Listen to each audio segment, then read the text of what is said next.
En este ejercicio se nos pide resolver un triángulo donde se nos dan dos lados y un ángulo. Lo primero que hemos hecho es hacer un dibujo acorde al enunciado. Vamos a comprobar que el dibujo es correcto. Primeramente, el ángulo C mayúscula es de 90 grados. Aquí tenemos ángulo C mayúscula de 90 grados.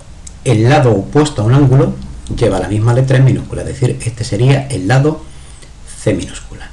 Y después tenemos los otros dos lados, uno, el A, que mide 8 centímetros, el B mide 7 centímetros, con lo cual A es mayor que B, es decir, que este sería el lado A, con lo cual este sería el ángulo A mayúscula, y este sería el lado pequeño, que sería B minúscula, con lo cual este sería el ángulo B mayúscula. El dibujo es correcto. Como hay un ángulo de 90 grados, tenemos que un triángulo rectángulo y tenemos que el lado mayor, el C, sería la hipotenusa y los otros dos lados son los catetos. Y podremos utilizar, por tanto, el teorema de Pitágoras. Tenemos, por tanto, que el lado A es un cateto que mide 8 centímetros, el lado B otro cateto que mide 7 centímetros, y recordamos que el teorema de Pitágoras dice que la hipotenusa al cuadrado es igual a la suma de los cuadrados de los catetos. En este caso, C cuadrado es igual a A cuadrado más B cuadrado. Bueno, pues entonces vamos simplemente a calcular. C cuadrado sería 8 al cuadrado más 7 al cuadrado, que son 113. C sería la raíz cuadrada de 113, es decir, serían aproximadamente unos 10,630 centímetros.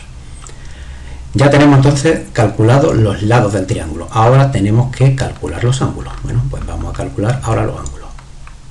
Bien, aquí he puesto raíz cuadrada de 113, lo he puesto de otro color porque no es un dato del problema, sino que es algo que hemos calculado. Entonces, para calcular el ángulo A y B vamos a usar trigonometría. Podríamos utilizar el seno, el coseno o la tangente. Pero vamos a utilizar la tangente, ¿por qué? Porque para utilizar el seno tendríamos que utilizar este dato que no es un dato original del problema. Entonces preferimos simplemente utilizar los datos que tenemos.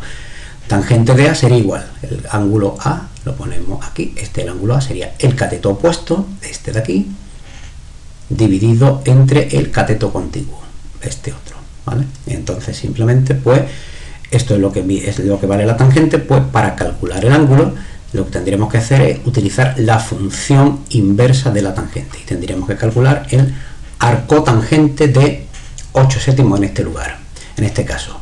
Y ahora entonces, para calcular la arcotangente podemos poner la calculadora en grados sexagesimales o en radianes, según cómo queramos calcular el resultado. La operación es la misma, simplemente sería shift tan y ponemos 8 dividido por 7, le damos al igual y ya nos sale. Si la calculadora está en modo DEG, que sería grados sexagesimales, tenemos aquí el resultado en grados. Que la ponemos en radianes, pues tenemos el resultado en radianes.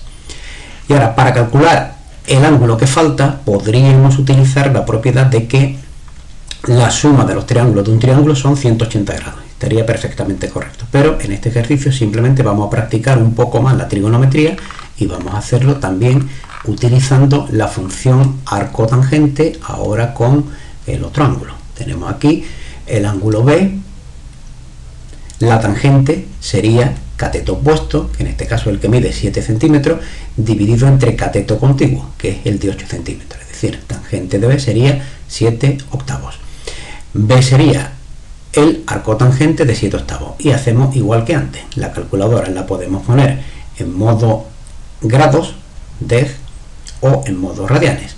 Y la operación sería shift tan, en este caso 7 dividido por 8, igual, y tenemos el resultado que corresponda.